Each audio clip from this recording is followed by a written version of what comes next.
No time for an intro this week. We need to talk about this dumpster fire right now.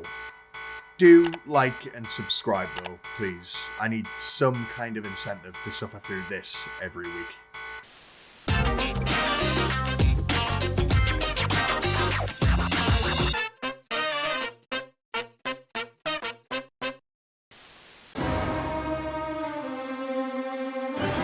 You know, it's kind of remarkable how, even in moments where you might genuinely empathise with Carrie, she remains about as sympathetic as a Colleen Ballinger ukulele apology. Hey, can I buy you a cappuccino? Oh, thanks. I gotta run. Embarrassingly, they asked me to record the audio version of my new book, so... Inconveniently, she's tricked by her publisher into 5 days of recording for the audiobook version of her latest self-involved tome. What's the book about, you ask? Take a wild guess. It's a book about your husband passing. We want to make sure you have enough time. Okay? It's a lot. Okay.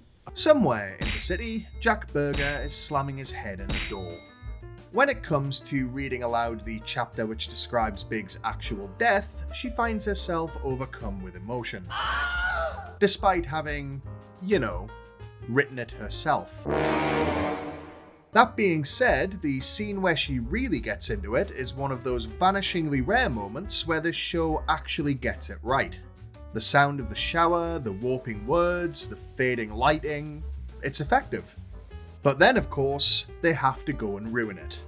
On the way home, Carrie bumps into Bitsy Von Muffling, fresh from having her whiskers yanked out. Which is ironic, considering how many of her recent years were spent as a beard to Nathan Lane's screamingly camp Bobby Fine. At least before his death, which I would assume occurred at the bottom of a dog pile on Fire Island. Bitsy, who looks like she just stepped off the set of The Dark Crystal, basically confirms that Carrie's life as a widow is going to be shit forever. Which is all the permission she needs to throw all of that goodwill from the studio right out the window. And so she hotfoots it home and promptly calls in sick for the next week, lying to and ghosting all of her friends in the process. Which is when the AGLT production team screw the pooch again. See that? All of those messages were sent that day. So, either she did a full day of recording in the studio, met Bitsy and shut down the shoe department at Bergdorf Goodman all before 1 PM, or even if this is a different day, she arranged lunch when she already knew she wouldn't be going. Come on, people, details matter. Eventually realizing that she can't hide forever, she returns to the studio and finishes the book. One whole chapter of which, it seems, is dedicated to the 30 seconds it took Big to expire, which is a Stephen King level of commitment to unnecessary detail. She and Seema celebrate with seafood, cocktails, and an Australian rugby team, who it's implied get Carrie sick for real.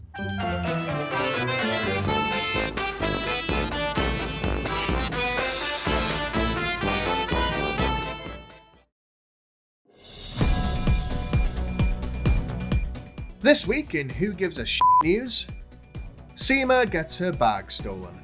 Then she's astonished to find it ditched in a bush. She probably shouldn't be. The resale value of a purse must go through the floor when it smells like someone's been using it as an ashtray. Che films their big TV pilot, during which unhinged writer BD humiliates them in front of the studio audience, calling out their lack of acting pedigree. And considering that the script sounds like ChatGPT was asked to write a non-binary version of Joni Loves Chachi, surely that should have been humiliation enough. Naya agrees to a date with one of Lisa's sound technicians, who has big arms. Which is apparently where we've set the bar now. Let's hope she goes back to his apartment, because she might not want to explain the blazing pile of guitars at hers.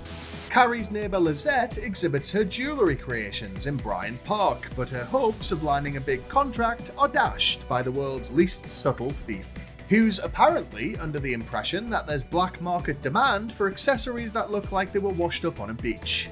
I'd argue he did the world a favour.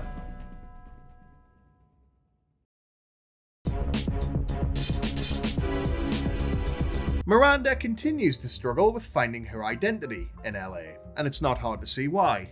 The handbrake turn the show took with her personality last season only gives so much road to go down, and it seems as though we've reached a cliff edge. Let's hope she and Che don't Thelma and Louise it. Like all white women in crisis, her first instinct is to get some ink. Tattooist Ricky suffers through her self-pitying tale long enough to suggest a robot design, commemorating what Miranda now looks back on as a wasted life of corporate servitude. You know, the same one that made her financially stable enough to live, laugh, love her way through California. Her delusionally idyllic Cali life is brought to a screeching halt, however, when Brady calls. Because Brady, we discover, is a whiny little bitch. Mom, where have you been? I've been calling since yesterday. You never answer. I called you like 10 times. Louisa broke up with me. The car almost hit me. I wish it had. I'm crying too hard. People are looking. I wonder who he learned that from.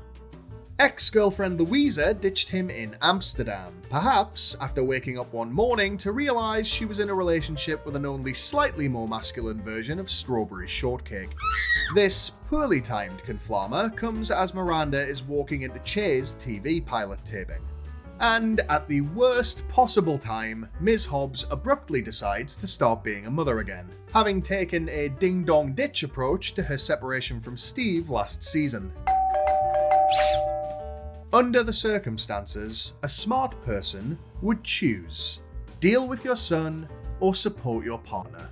Naturally, Miranda tries to do both, and in the process ends up doing neither. A skill she developed towards the end of her marriage, presumably. Right as the pilot gets to a pivotal emotional moment, Brady decides to call back for more wine time. Oh my god! Oh my god, oh my god. Because, apparently, the only thing the children of this show and its predecessor are good for is ruining key moments in the lives of the adults around them. Nice job, kids! Miranda and Che leave things on a sour note as the former heads back to New York, where she reveals that the highly original tattoo she got was of her own initials on her wrist. Look! Irony! Somebody's been reading their screenwriting for dummies. Brady finally returns, sobbing like a James Van Der Beek meme and finally having any sort of reaction to his parents' divorce, which the writers apparently forgot to do last year, and which he was seemingly only capable of connecting to emotionally after a breakup of his own. Get used to it, dude. Your genetic heritage doesn't really speak to a bright future when it comes to lasting relationships. Alright, here's where we really go off the rails. Along with Lisa, Charlotte's preoccupation this week is the recent discovery of a MILF list at their kids' school, drafted by a mystery teen. Now, this may shock you, but I'm not a mother, so maybe my instincts are off. But what would you say is the most appropriate way to feel about this development? Concerned? Horrified? Disgusted? Would it be horny? Because that's what these two, and apparently every other mother present for its announcement, collectively experiences. It's like someone allowed the secure wing of a prison to rewrite Spring Awakening for their talent show. Charlotte is apparently ranked third out of all the mothers of the Arbor School. See, I try as much as possible not to talk too much about physical appearance in these videos. Bitsy, who looks like she just stepped off the set of The Dark Crystal. Oh, shut up. But come on, kid. Modern day Charlotte looks like her morning routine involves standing in a wind tunnel and having somebody fire Elmer's glue at her from a t-shirt cannon. Maybe MILF stands for maturity, I'd like to forget. When the mothers gather at the school to see who the MILF list creator is, this happens.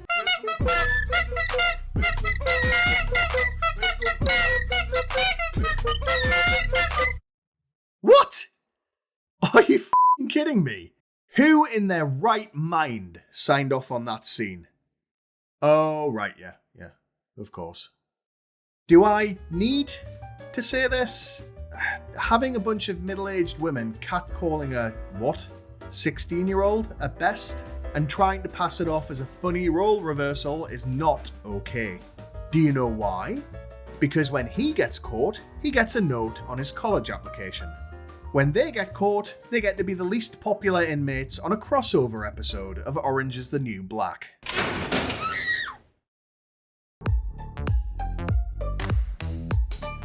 New to our cell block is last video's top comment, which came courtesy of Don Solo.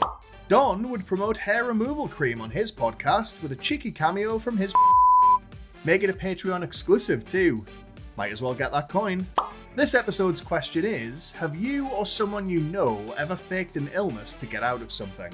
Answers in the comments below please, and the best will cough unconvincingly for us next time. Either way, thanks for watching, don't forget to like and subscribe, and remember, if you can't be good, be crusty.